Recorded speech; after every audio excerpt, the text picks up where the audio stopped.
Selamat berjumpa kembali. Pada sesi ini saya akan menjelaskan tentang metodologi penelitian.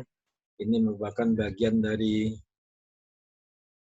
suatu laporan penelitian.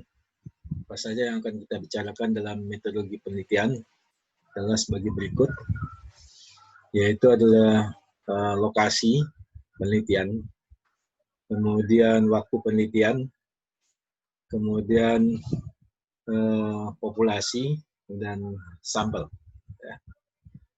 Jadi lokasi penelitian ini yang kita harus sampaikan adalah lokasinya di mana, objeknya apa, lokasinya di mana, kemudian waktu penelitian, kapan dilakukan penelitiannya, artinya bulannya, bulan berapa, tanggal berapa, tahun berapa, yaitu kita harus sebutkan dalam satu laporan penelitian. Kemudian kita sebutkan populasinya siapa, ya, populasinya adalah kelompok respondennya siapa, populasinya, apakah populasinya adalah para mahasiswa atau para pengusaha atau para pengemudi ojek online dan sebagainya. Kemudian sampelnya, rumus sampelnya bagaimana, ya. Sampelnya apa yang kita gunakan untuk cara penentuan sampelnya. Nah, kemudian yang dimaksud dengan riset desain di sini adalah kita menentukan apa tipe riset kita. Tipe riset itu ada causal research, ada descriptive research, ada exploration research. Ya. Jadi umumnya dimulai dari exploration research. Ya, exploration research adalah suatu penelitian yang digunakan, yang ditujukan untuk mengeksplorasi permasalahan apa yang ada dalam suatu fenomena atau dalam suatu kejadian. Ya. Exploration research. Exploration research ini umumnya lebih banyak penelitian kualitatif, ya. Kualitatif, kuantitatifnya mungkin hanya sedikit, ya.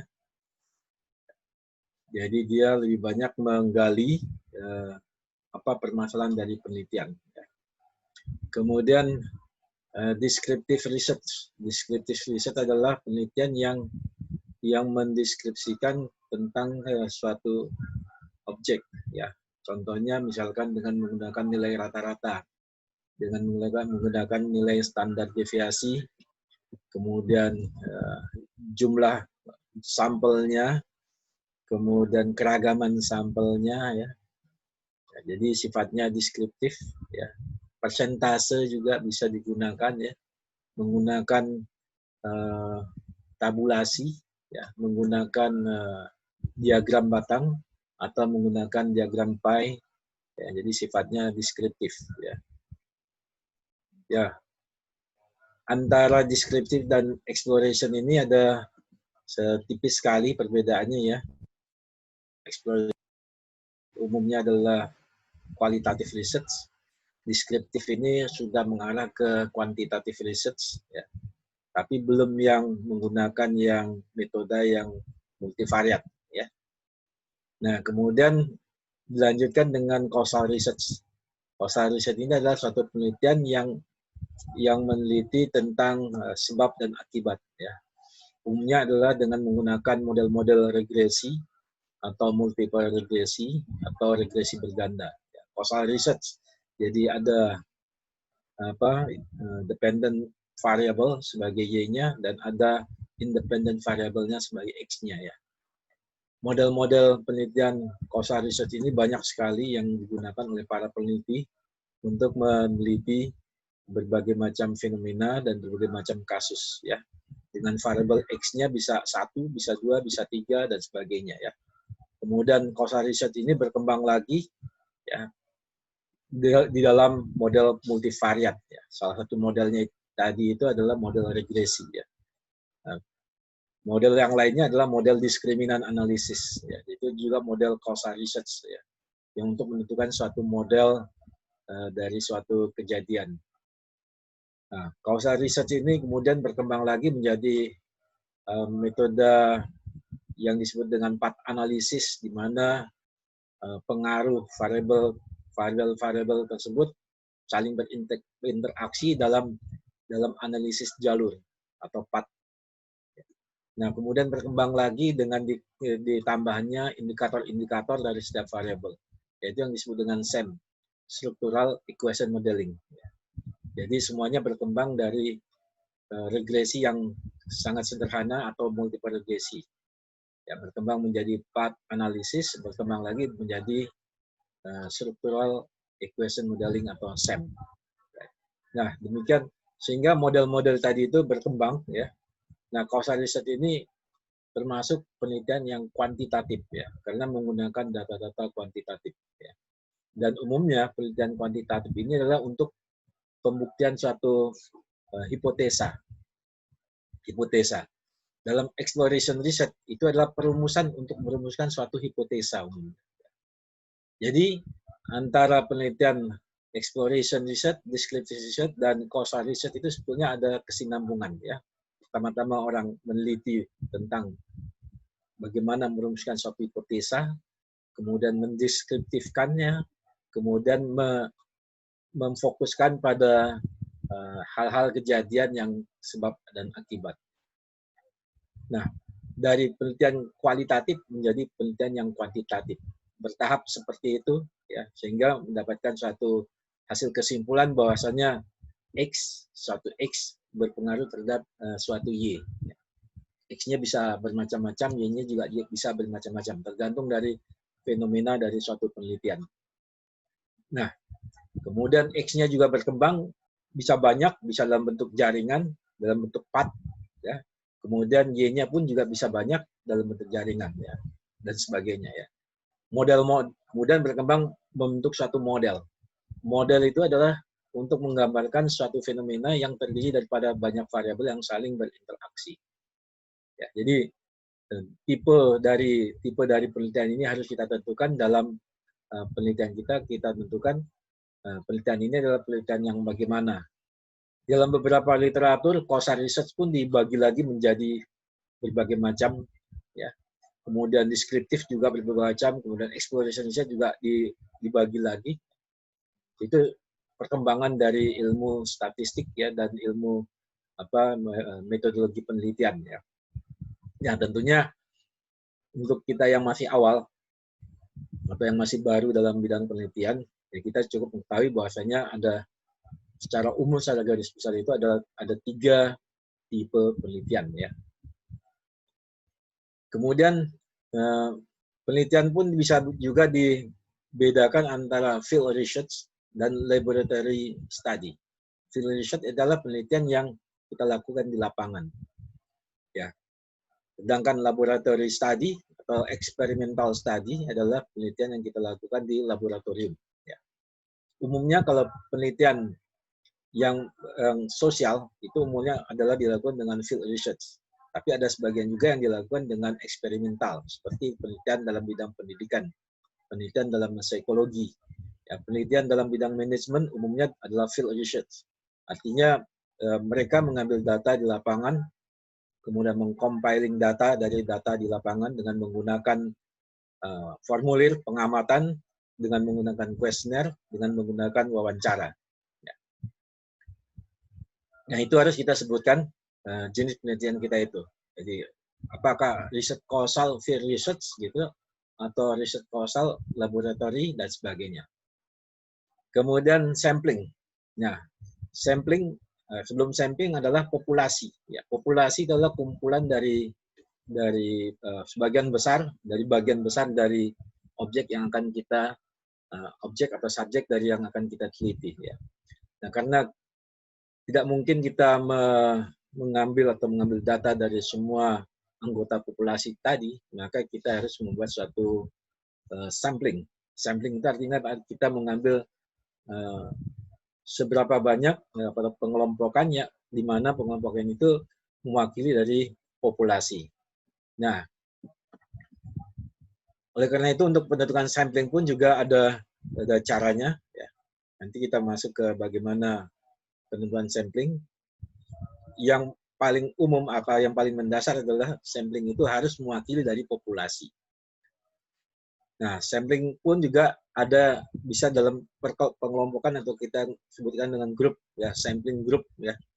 Sampling group itu artinya dalam satu populasi itu kita kita tentukan beberapa grup-grup dari sampling. Itu artinya sampling group.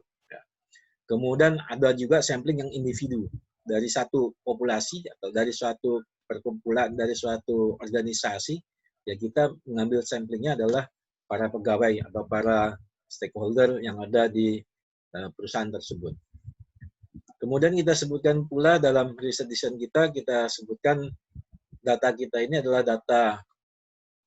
data primer, apakah data sekunder, apa primary data atau secondary data. Data primer adalah data yang kita cari sendiri, yang peneliti ambil sendiri ke lapangan dengan menggunakan kuesioner, dengan menggunakan formulir pengamatan, dengan melakukan wawancara dan sebagainya. Dan itulah yang disebut dengan data primer. Kemudian data sekunder adalah data yang diambil oleh peneliti dari data yang sudah diolah atau dimiliki oleh orang lain atau organisasi lain atau institusi lain. Jadi data sekunder itu bukan data yang dicari oleh si peneliti, tapi kita dari data orang lain yang kita ambil untuk keperluan penelitian kita. Dalam satu penelitian bisa saja data itu menggunakan data primer saja atau data sekunder saja, ya. Atau bisa dua-duanya, bisa data primer, bisa data sekunder. Kemudian kita sebutkan juga penelitian kita ini menggunakan data yang time series atau kan data yang cross section. Apa itu data time series? Data time series itu adalah data yang kita ambil ya berdasarkan runtun waktu. Jadi data yang memang sudah tersusun berdasarkan waktu. Misalkan apakah data harian, data bulanan, data mingguan, atau data tahunan, atau data per 6 bulanan, atau data per 4 bulanan, atau data per 3 bulanan, ya. Itu yang disebut dengan data time series. Jadi data dari suatu kejadian, atau dari suatu perusahaan, atau suatu institusi, yang kita ambil berdasarkan runtun waktu. Dengan data cross section, itu adalah data yang kita ambil dari beberapa sampling, apakah dari beberapa sampling, misalkan sampling perusahaan umumnya ya, pada waktu yang sama, atau data dari sampling dari beberapa perguruan tinggi pada waktu yang sama, misalkan jumlah mahasiswa di perguruan tinggi di Jakarta ya, berarti kita ambil datanya, data di UI, data di BSI, dan data di UNJ dan sebagainya. Ya, itu namanya data cross section. Jadi data yang kita ambil dari beberapa institusi atau perusahaan pada waktu yang sama. Nah, itu kita sebutkan jenis data kita tersebut ya. Nah, apakah data dalam satu penelitian data itu bisa digabungkan antara jenisnya primary data, secondary data, time series dan cross section? Bisa-bisa saja ya. Jadi data itu bisa bergabungan dari berbagai macam data tersebut, tapi yang harus ditentukan adalah kecocokan antara data yang kita ambil dengan model atau cara statistik, pengolahan statistik yang akan kita gunakan ya. Jadi itu ada korelasinya ya antara data yang kita ambil dengan model statistik yang kita gunakan. Nah, itu yang harus kita tentukan dalam kita statement dalam riset desain kita. Kemudian saya ingin membicarakan tentang sampling. Sampling itu ada dua garis besar pada umumnya. Untuk mudahnya adalah probability sampling dan non-probability sampling. Probability sampling adalah suatu sampling di mana probabilitas dari anggota samplingnya itu bisa kita tentukan. Bisa kita tentukan ya. Jadi kalau misalkan di situ ada satu kelas itu ada 30 orang atau 50 orang untuk mudahnya ya, 50 orang. Kemudian 30 orang itu adalah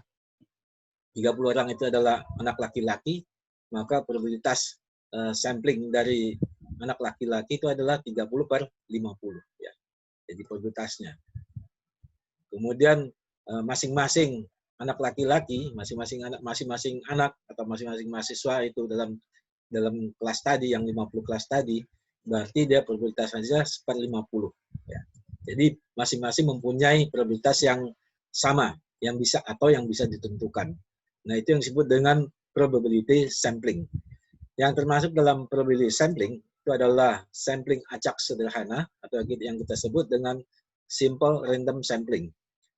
Simple random sampling ini adalah suatu cara pengambilan data di mana kita mengambil datanya tidak dalam satu pola tertentu, tapi dengan secara acak. Ya. Contohnya misalkan kalau misalkan di situ ada datanya atau sampelnya itu ada pakai nomor misalkan 1 sampai 50, maka kita mengambilnya mungkin nomor 1, kemudian nomor 5, kemudian nomor 7, kemudian nomor 11. Jadi tidak ada suatu polanya ya. Itu disebut dengan sampling acak. Atau kemudian langsung lompat ke yang nomor 30, kemudian ambil lagi nomor 20, terambil lagi nomor misalkan 27, dan seterusnya. Itu yang disebut dengan sampling acak sederhana. Kemudian yang kedua adalah sampling acak sistematik, yang disebut dengan systematic random sampling. Systematic random sampling ini adalah contohnya tadi, kalau misalkan sampel kita ada 50, dan kita beri nomor 1 sampai 50, kemudian kita ambil sampelnya ada dari nomor 1, nomor 5, nomor 10, nomor 15. Jadi per interval 5. Itu yang disebut dengan sampling acak sistematis. Kemudian sampling acak berlapis. Nah, sampling acak berlapis ini adalah yang kita sebut dengan stratified sampling.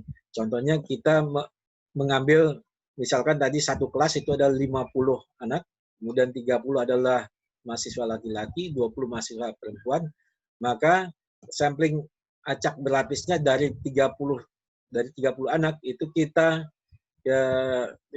kita pilih berapa persen ya. Kemudian dari yang perempuan kita pilih berapa persen ya. Nah, itu yang disebut dengan stratified sampling ya, artinya berstrata. Artinya dari yang jenis tertentu ya, itu mempunyai suatu jumlah yang tertentu ya.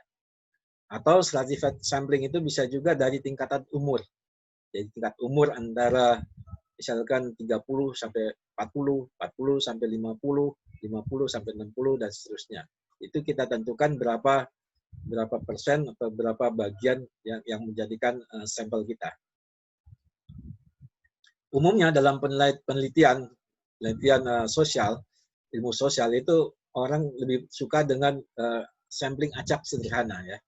Sampling acak sederhana ya, karena dia tidak perlu menentukan apa cara-cara sistematisnya atau cara-cara stratifikasinya ya. Ya, tentunya dari masing-masing jenis sampling ini ada masing-masing punya kelemahan dan kelebihannya. Kemudian non-probability sampling. Yang termasuk dalam non-probability sampling itu adalah accidental sampling. Ya. Nah, accidental sampling ini adalah sampel yang kita saat ketemunya atau bagaimana ketemunya saja ya. Misalkan kalau kita lihat di berbagai tempat itu ada orang yang ingin mewawancari pengunjung dari suatu mall misalkan ya, dia ambil secara accident ya, secara seketemunya saja, accident sampling. Ada juga yang mengatakan accidental sampling ini adalah bersifat subjektif. Jadi sampelnya itu dipilih-pilih ya. Kemudian kuota sampling. Nah, kuota sampling ini adalah mirip dengan sampling yang beracak. Akan tetapinya setiap lapisan diberi jatah atau kuota ya. Jadi berdasarkan persentase dari masing-masing jenis atau dari masing-masing lapis ya. Kemudian yang ketiga adalah purposive sampling. Ini adalah pengambilan samplingnya dengan sengaja atau dianggap cukup mewakili. Jadi ini lebih bersifat sangat memilih dari sampelnya ya. Jadi contohnya yang paling banyak menggunakan purposive sampling ini adalah penelitian dalam bidang psikologi ya. Jadi itu paling banyak menggunakan purposive sampling.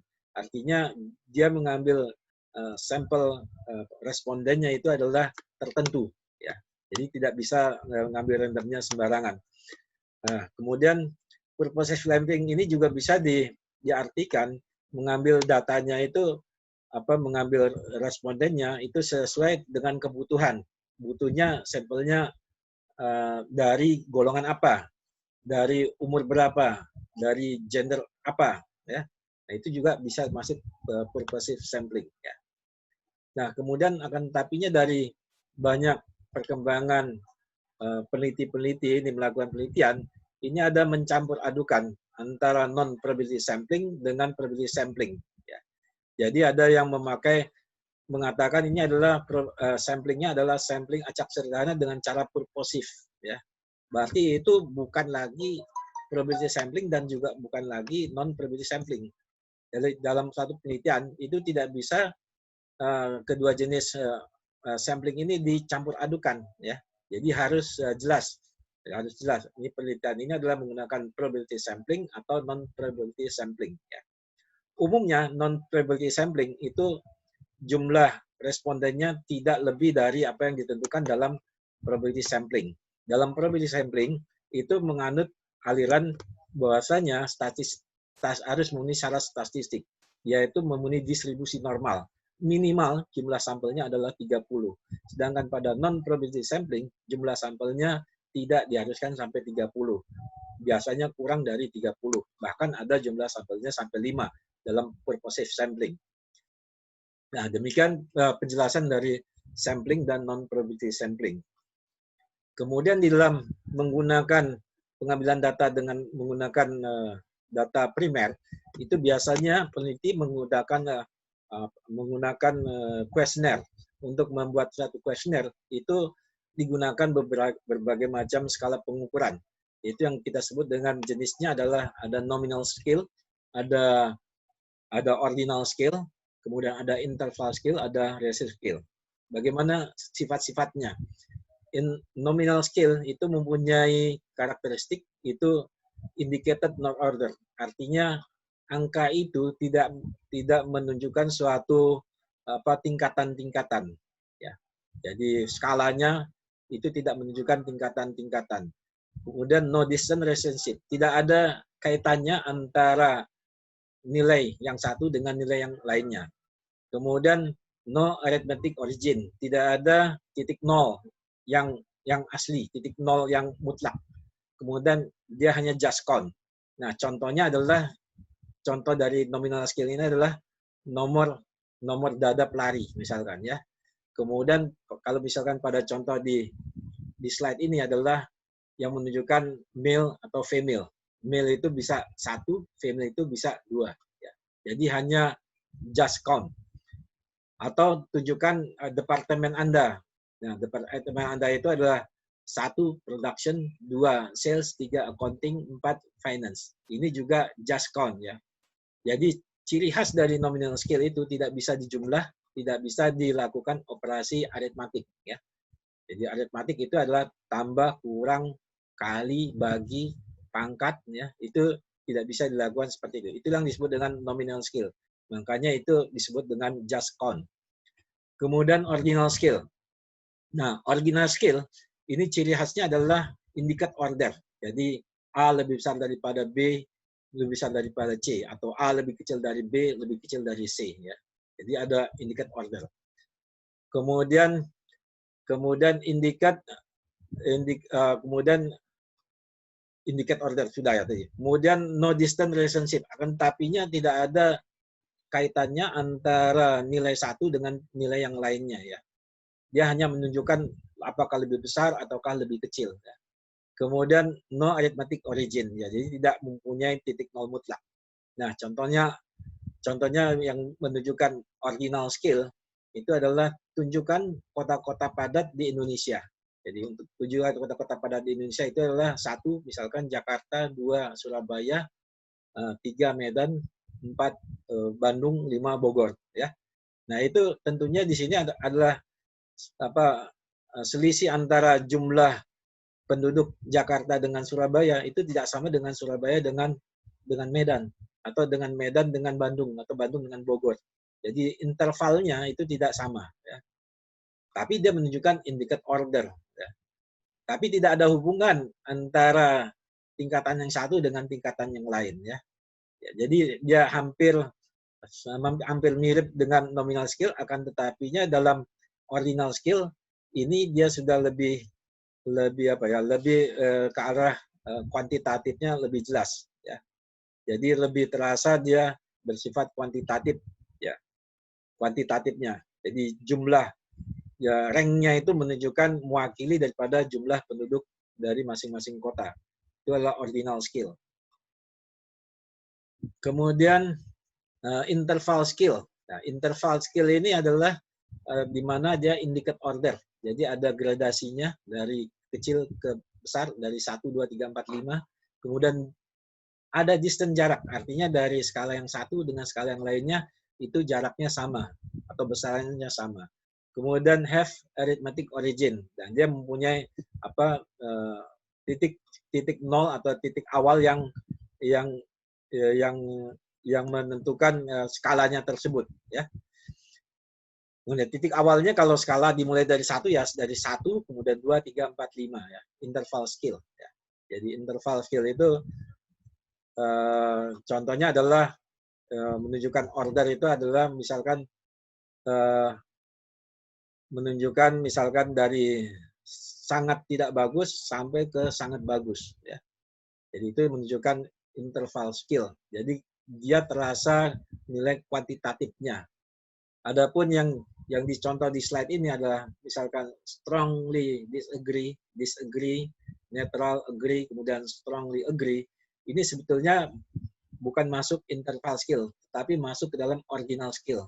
Karena di sini antara strongly disagree atau sangat tidak setuju dengan tidak setuju, kemudian dengan netral, itu intervalnya itu tidak sama, tidak mungkin sama ya. Jadi dia lebih condong ke arah ordinal skill ya.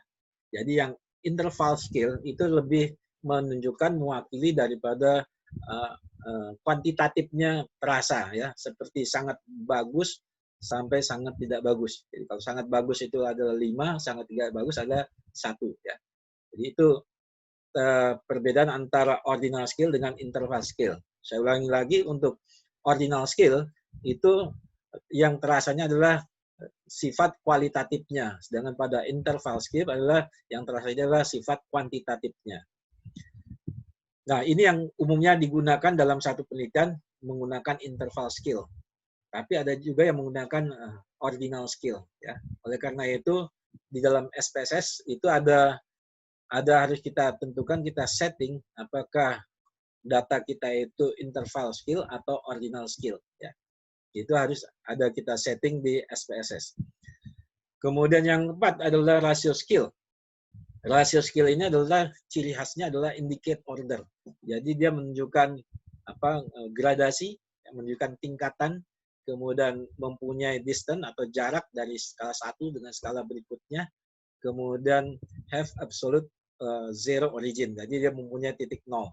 Contohnya adalah skala, contoh dari ratio skill adalah mengukur tinggi badan. Ya, untuk mengukur tinggi badan itu dari 0 sampai ketinggian badan kita, di atas kepala kita ya.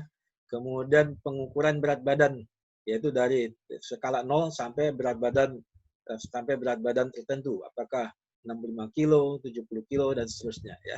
Yang itu disebut dengan ratio skill. Atau seberapa banyak pegawai dari suatu organisasi, itu adalah ratio skill ya. Jadi how many member in organization itu termasuk dalam ratio skill.